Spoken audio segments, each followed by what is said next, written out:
Genesis chapter 43. Now the famine was severe in the land. When they finished eating the grain they had brought from Egypt, their father said to them, "Go back, buy us a little food." But Judah said to him, "The man warned us firmly, saying, 'You won't see my face unless your brother is with you. If you send our brother with us, we will go down and buy grain for you for food. But if you won't send him, we won't go down, because the man said to us, 'You won't see my face unless your brother is with you.'" Then Israel said, "Why did you do evil to me by telling the man that you have another brother?" They said, "The man questioned particularly about us and about our relatives, saying, 'Is your father still alive? Do you have a brother?' So we spoke to him on the basis of these words. How could we possibly know that he would say, 'Bring your brother down'?" Then Judah said to his father Israel, "Please send the boy with me, and we'll get up and go, so that we'll live and not die, we and you and our children. I myself will be his pledge. You can demand him back from my own hand. If I don't bring him back to you and place him before you, then you can blame me all my days. If we had not delayed, we could have returned twice by now." Then their father Israel said to them, "If it must be so, then do this. Take some of the best products of the land in your bags and bring an offering down to the man, a little balsam and a little honey, gum and myrrh, pistachios and almonds.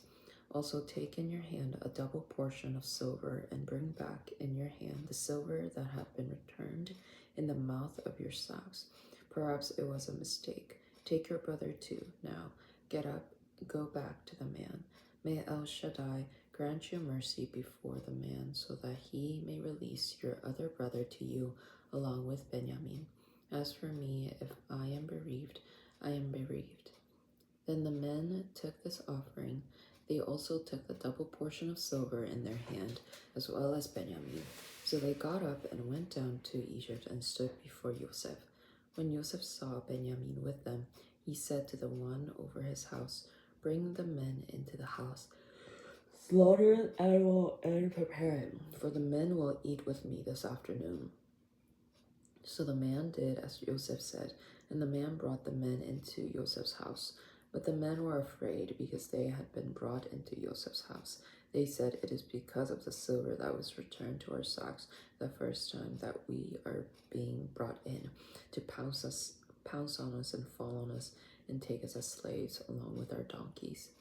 So they approached the man who was over Joseph's house and spoke to him at the entrance of the house. "I beg your pardon, my lord," they said. We indeed came down on the previous occasion to buy grain for food. When we came to the lodge and opened our sacks, behold, there was each man's money at the opening of the sack, the full amount of money. So we returned it in our hand. Moreover, we've brought down other money in our hand to buy grain for food. We didn't know who put our money in our sacks." "Be at peace," he replied. "Don't be afraid. Your God and the God of your father has given you treasure in your sacks. Your money had come to me." Then he brought Simeon out to them, and the man brought the men into Joseph's house, gave them water, and they washed their feet. He also provided fodder for their donkeys. So they prepared the offering for Joseph's coming at noon, for they had heard that they were going to eat there. Then Joseph came home. They brought him the offering in their hand into the house, and they bowed down to the ground to him. Then he asked if they were well and said, "Is he well, your elderly father that you told me about? Is he still alive?" "Your servant and our father is well," they said. "He's still alive." Then they knelt and bowed down. Then he lifted up his eyes and saw his brother Benjamin, his mother's son, and said, "Is this your youngest brother whom you mentioned to me?" Then he said, "May God be gracious to you, my son." Then Joseph hurried out, because his compassion grew warm and tender toward his brother, so that he wanted to cry. So he went into an inner room and wept there. Then he washed his face, came out, and controlled himself. "Serve the food," he said. So they served them by themselves, and the Egyptians who were eating with them by themselves. For Egyptians could not eat with the Hebrews, because it was an abomination to Egyptians. They were seated before him, the firstborn according to his birthright, and the youngest according to his youth. The men looked at each other in astonishment. Then portions were brought to them from before him, and Benjamin's portion was 5 times larger than any other portions. Yet they drank and made merry with him. Chapter 44. Then he commanded the one over his household, saying, Fill the men's sacks with as much food as they are able to carry, and put money in the opening of each man's sack. Put my cup, the silver cup, in the opening of the sack of the youngest, along with his grain money. So he did as Joseph told him. Then the morning dawned. The men were sent off, they and their donkeys. They left the city and did not get far, when Joseph said to the one over his household, Get up and go after the men. When you catch up to him, say to them, Why have you repaid evil for good? Isn't this the one from which my Lord drinks? He even uses it especially to discern by divination. What you've done is evil. So he caught up to them and spoke these words to them. They said to him, Why does my Lord say such things?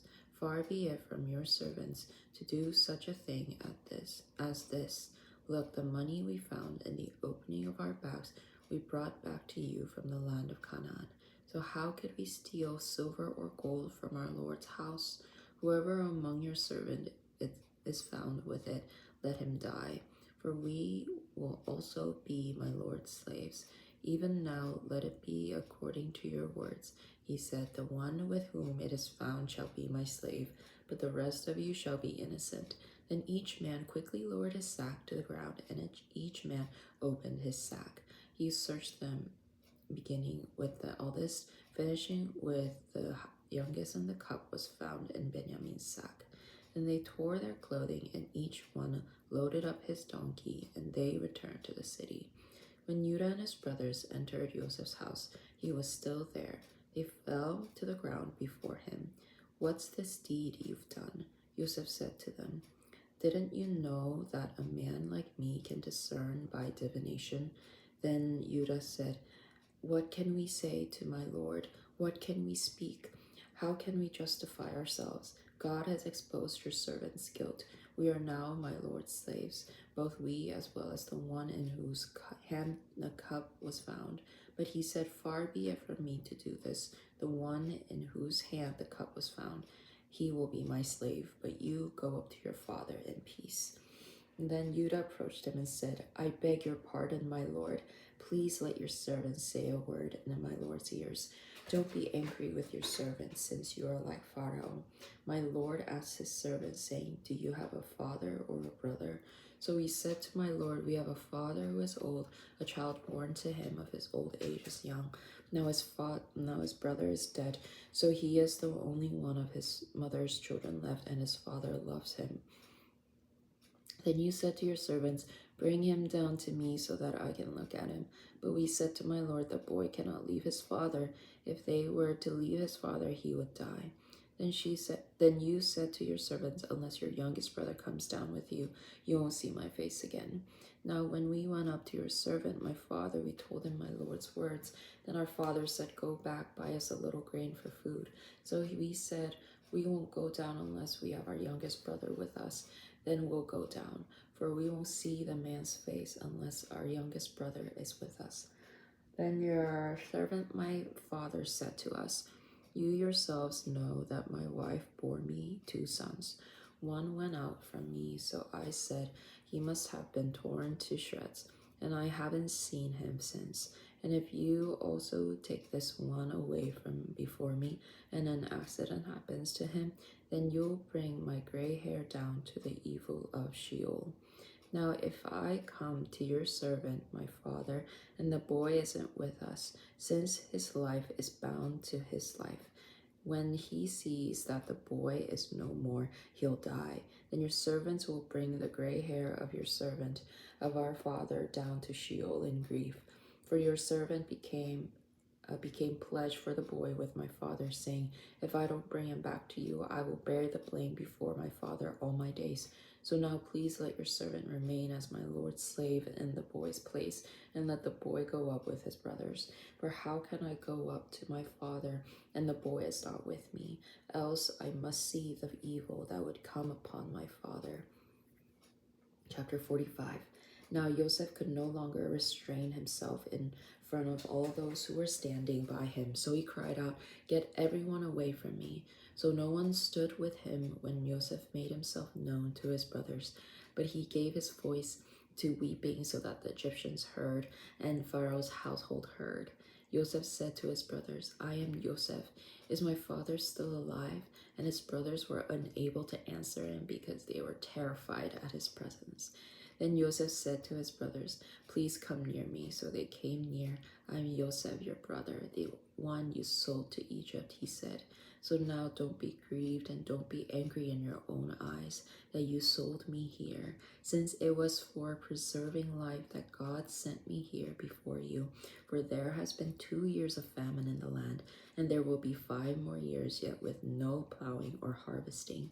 But God sent me ahead of you to ensure a remnant in the land and to keep you alive for a great escape. So now it wasn't you. You didn't send me here, but God. And he made me as a father to Pharaoh, lord over his whole house and ruler over the entire land of Egypt. Go up quickly to my father and say to him, thus says your son Joseph, God has made me lord over all Egypt. Come down to me, don't delay.